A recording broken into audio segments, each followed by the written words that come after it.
Hi hello friends, എല്ലാ കൂട്ടുകാർക്കും പുതിയൊരു റിവ്യൂയിലേക്ക് സ്വാഗതം. അങ്ങനെ ഗീതു വളരെ സന്തോഷത്തോടു കൂടി തന്നെ ഗോവിന്ദൻ്റെ വായിന്ന് ഐ ലവ് യു കേൾക്കാൻ വേണ്ടി വണ്ടിയിൽ അങ്ങോട്ട് പറന്നു പോവാട്ടോ.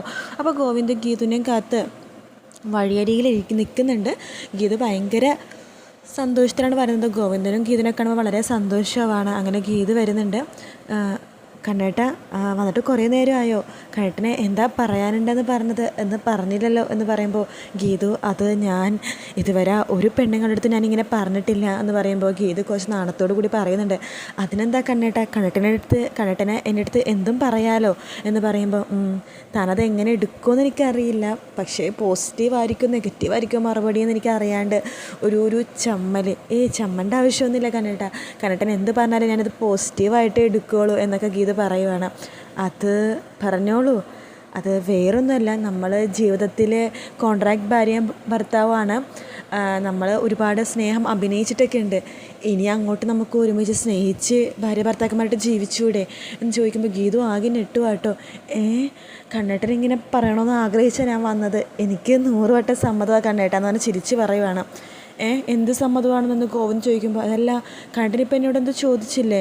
ഞാൻ ചോദിച്ചില്ലല്ലോ. ഞാൻ പറഞ്ഞത് നമ്മൾ ജീവിതത്തിലും ഭാര്യ ഭർത്താക്കന്മാരെ അഭിനയിച്ചിട്ടുണ്ട് എന്ന് വരെ ഞാൻ പറഞ്ഞുള്ളൂ, ബാക്കിയൊന്നും ഞാൻ പറഞ്ഞില്ലല്ലോ. പറഞ്ഞില്ലേ? എൻ്റെ മനസ്സിലെ അവൾ പണി തന്നതാ. പിന്നെ കണ്ണേട്ടൻ എന്താ പറയാനുള്ളതെന്ന് ഗീത ചോദിക്കുമ്പോൾ ഗീതയുടെ കൈകൾ ചേർത്ത് പിടിക്കുകയാണ് ഗോവിന്ദ്. അതെനിക്ക് തന്നോട് താൻ അറക്കൽ കുടുംബത്തെ നന്നായിട്ട് സഹായിച്ചു, പോലീസുകാരുടെ മുമ്പിൽ പിടികൊടുത്തില്ലല്ലോ. അപ്പോൾ അതുകൊണ്ട് ഇനിയും താൻ അതുപോലെ തന്നെ രാധികാമ്മക്കും വരുണിനും കൂട്ടായിട്ട് എന്നും നിൽക്കണം. മനസ്സിലായി, കുലസ്ത്രീ ഭാര്യ ആവണമെന്നായിരിക്കും.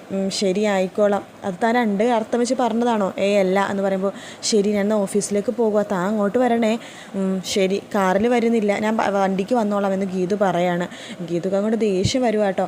അതിനുശേഷം ഇതൊക്കെ തന്നെ ആരോ ഷൂട്ട് ചെയ്യുന്നുണ്ട് കേട്ടോ. ഗീത അവിടെ നിന്ന് സംസാരിച്ചതും ഗോവിന്ദായിട്ട് ഗീത അവിടെ നിൽക്കുന്നതൊക്കെ ആരോ ഷൂട്ട് ചെയ്യണത് കാണിക്കുന്നുണ്ട്. ഗീതു അതിനുശേഷം വിജയലക്ഷ്മിയെ വിളിക്കുവാണ്. വിജയലക്ഷ്മി ചിരിച്ചുകൊണ്ട് തന്നെ ഫോൺ എടുക്കുന്നുണ്ട്. എന്താ പെട്ടെന്ന് വിളിച്ചത്? എന്നെ വിളിക്കില്ലെന്ന് പറഞ്ഞ ആൾ അരമണിക്കൂർ കൊണ്ട് വിളിച്ചല്ലോ. എന്താ ഗോവിന്ദ് ഐ ലവ് യു പറഞ്ഞോ? ഐ ലവ് യു അല്ല, മാങ്ങ പറഞ്ഞു. എന്നോടൊന്നും പറഞ്ഞൊന്നുമില്ല. അത് വരുണിനെ രാധികാമ്മയെ രക്ഷിച്ചതിൽ താങ്ക്സ് പറഞ്ഞതാണ്. അതുമാത്രമല്ല, ഇനി അവരുടെ കൂടെ ഞാൻ സപ്പോർട്ടായിട്ട് നിൽക്കണമെന്ന്, കുലസ്ത്രീ പോലെ എന്നൊക്കെ പറഞ്ഞിട്ട് പറയാട്ടോ ഗീതു. അതാണോ അവൻ പറയാൻ വേണ്ടി വിളിച്ചത്? അതെ, വിജയലക്ഷ്മിയുടെ മനഃശാസ്ത്രം തെറ്റിപ്പോയി, അത് പറയാൻ വേണ്ടിയിട്ടാണ് ഞാൻ വിളിച്ചതെന്ന് പറയുമ്പോൾ എൻ്റെ ഗീതു, അവൻ നിന്നോട് ഐ ലവ് യു പറയാത്തതിൽ നിനക്ക് വല്ലാത്ത വിഷമമുണ്ടല്ലോ ചോദിക്കുമ്പോൾ എനിക്ക് വിഷമമൊന്നും എന്നുകൊണ്ട് ഗീതു ഫോൺ വെക്കുക.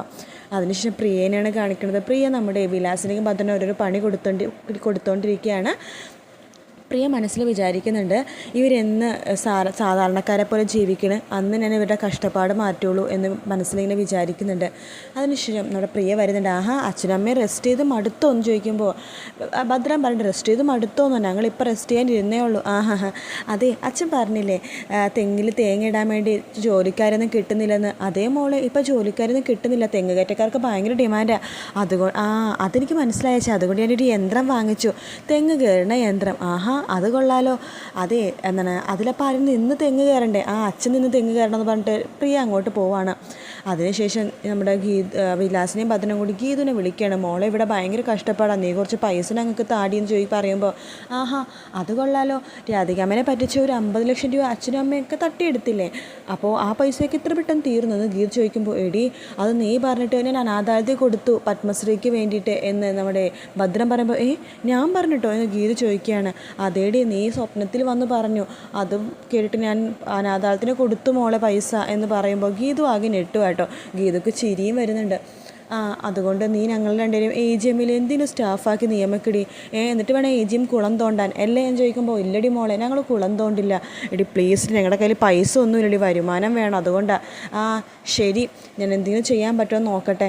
എന്തായാലും അമ്മ അച്ഛന് ഫോൺ വെക്ക്, വൈകുന്നേരം ആകുമ്പോഴേക്കും വിനോദിൻ്റെ കയ്യിൽ നിങ്ങൾക്ക് 2 പേർക്കുള്ള അപ്പോയിൻമെൻറ്റ് ലെറ്റർ ഞാൻ കൊടുത്തയക്കാം എന്ന് പറയുവാണ്. അയ്യോ, വളരെ നന്ദിയുണ്ട് മോളെ, ഞങ്ങളുടെ തക്കടക്കുട്ടി ചക്കരക്കുടം എന്നൊക്കെ നമ്മുടെ വിലാസിനെ പറയുമ്പോൾ മതി. എന്തായാലും വൈകുന്നേരം വിനോദ് വരുമ്പോൾ അവൻ്റെ കയ്യിൽ അപ്പോയിൻമെൻറ്റ് ലെറ്റർ ഉണ്ടാകും, നിങ്ങൾ നാളെ തൊട്ട് ജോയിൻ ചെയ്തോ.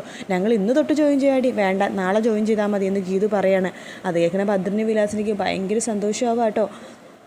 അതിനുശേഷം ഗോവിന്ദ് ഫയർ ചെയ്യുവാണ് എല്ലാവരെയും. വേറൊന്നല്ല, സോഫ്റ്റ്വെയർ നിന്നുപോയി.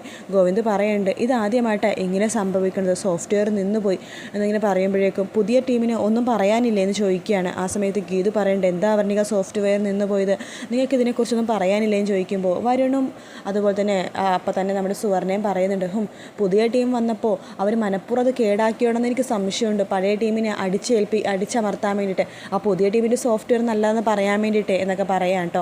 ആ സമയത്ത് നമ്മുടെ വരുൺ പറയുന്നുണ്ട്, അത് ചിലപ്പോൾ ചില ആൾക്കാരുടെ താല്പര്യം കൊണ്ടിട്ടായിരിക്കും എന്ന് പറഞ്ഞ് ഗീതുവിനെ നോക്കുമ്പോൾ നമ്മുടെ ഗോവിന്ദ് പറയുന്നുണ്ട്, വരുൺ മര്യാദയ്ക്ക് സംസാരിക്കുക, നമുക്കതൊന്നുമല്ല ഇപ്പം സംസാരിക്കേണ്ടത്.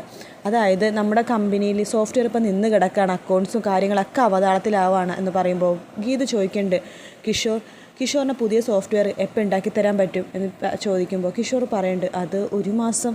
അപ്പോൾ ഞങ്ങളെന്താ 1 മാസം വരെ കമ്പനി പൂട്ടിയിടണോ എന്ന് ചോദിക്കുമ്പോൾ എല്ലാവരും ചിരിക്കും കേട്ടോ. അവർണികൾക്ക് ആകെ നാണക്കേട് പോലെ തോന്നുവാണ്. സുവർണ വിനോദമൊക്കെ ചിരിക്കുന്നുണ്ട്.